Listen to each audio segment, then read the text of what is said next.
Hello, hello. Are you ready for your best year yet? I hope so, because 2018 is going to be a very interesting year.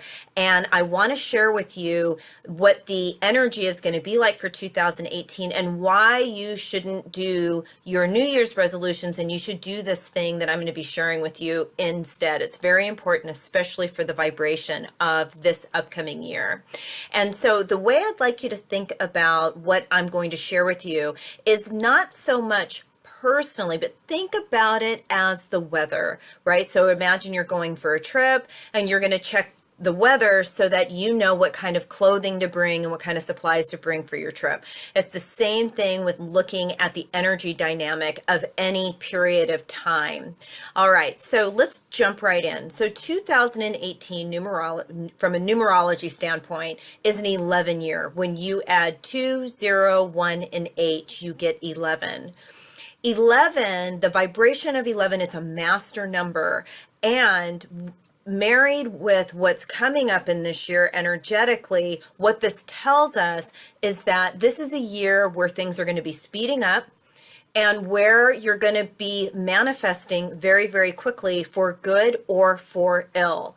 What I'm seeing or what I'm sensing energy wise for 2018 is that we're on the runway in 2017. I know it was stressful for a lot of us, but we're on this runway and now we're starting to take off in 2018, 2019, 20, 21. We are going to be soaring. The energy is going to be really positive for a lot of us. And so what do you need to do to capitalize on this energy? Like I said, forget about the New Year's resolutions because of the energy of quick and fast manifestation. You have got to check your attitude.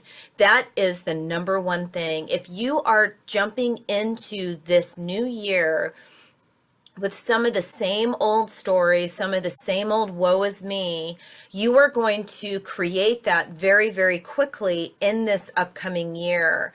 And so I know that some of us have had a difficult time in 2015, 16, and 17, and it's hard to imagine having a positive attitude moving into 2018.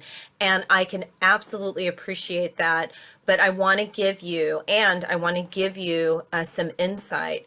While I was cleaning out my garage and putting away all of our Christmas ornaments and everything, I came across a journal that I had kept during probably one of the worst years of my life. I was going through a divorce. I have two children.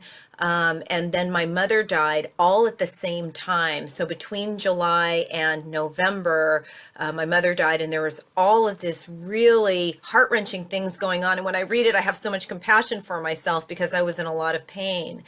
The thing that helped me to move through and still, build my marketing business and do some other things, move, get a new home, recreate my relationship with my now ex-husband, was an unwavering vision of how this was going to turn out. I knew I was on the right path and that this was going to work out 100% in my favor.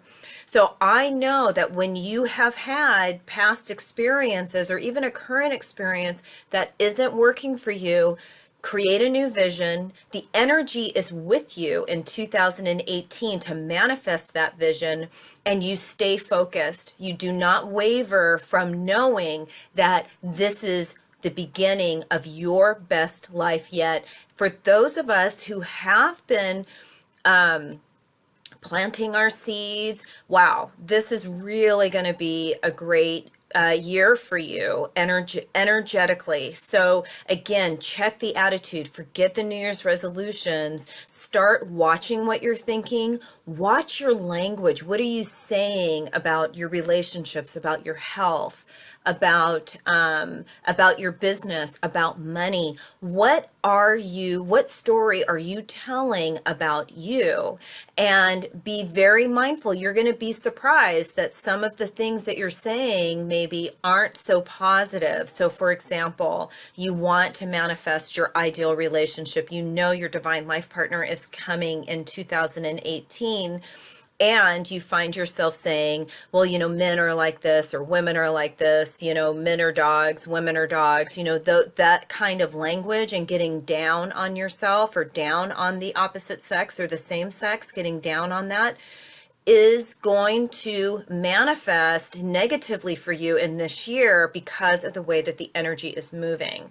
Take a deep breath, sigh it out, as I have so much more to share with you. There's also in January 2 full moons. So let's talk about these lunar cycles. I'm not an astrologist at all, but I love working with the energy of the full moon, the new moon, the waxing moon, and the waning moon. It's very, very powerful. So we're having a full moon. It's a time of celebration. So you definitely want to do that tonight and tomorrow and really celebrate and bring down that energy. And now after the full moon, we start moving into the waning moon, which means the moon is moving to dark. This is a time of letting go. So again, remember, I told you, don't do any resolutions. What I want you to do instead is to get rid of something that is symbolic of what you want to release. So it could be cleaning out a drawer, it could be cleaning out your refrigerator, it could be getting rid of a piece of clothing that you've been attached to that maybe has some negative associations with it. Literally get rid of it. Do a little bit of cleaning. I don't want you to get overwhelmed, but I guarantee if you do this, you're going to feel so much better and ready for the energy that is coming to you. So you definitely want to do some release work during this waning moon. Then when the new moon comes, you want to then restate what your vision is for the year. Restate what your vision is for your life, not just for the year. I love what Tony Robbins says about oftentimes we overestimate what we can get done in a year and underestimate what we can do in 10 years. So think about this as just, that plane is starting to take off, and where is it going? What is my long-term vision for my health, for my relationships, for my wealth, for my career, for my children, for my family? And restate that vision in this new moon in January. Then when the waxing moon comes, that means the moon is moving to full. When that waxing moon comes, that's just your time to just bring in, keep your thoughts focused on what you want. Challenges will arise because we're human and challenges are going to arise. And as that energy keeps moving, you just keep focused and keep focused. And then when the new moon, the blue moon comes, on January 31st, you are going to celebrate all the good that is coming your way. The angels, your source, the whole universe is supporting you. You are so powerful, and I really want you to begin to use your mind in a way that is constructive, that's working for you. So check the attitude. I'm not talking about just being positive. I mean, really listen to your thoughts and ask yourself, what is my attitude about what I want? Do I feel in favor of it, or am I feeling negative? And this is the time of transformation. Check the attitude, check the language, clean. Get rid of something that you do not want to take into this new year, these new 5 years that are coming. So anyway, I was so excited to share this with you. And so I hope that you have found it helpful and meaningful. You can always go to my website, myjoycode.com, for more information. I'm going to be doing lots of really fun stuff this year. I'm so excited. So here's to you. Poured a little bit of red wine. Yay! Here's to you. Cheers. Here's to a wonderful, wonderful new year. Bye.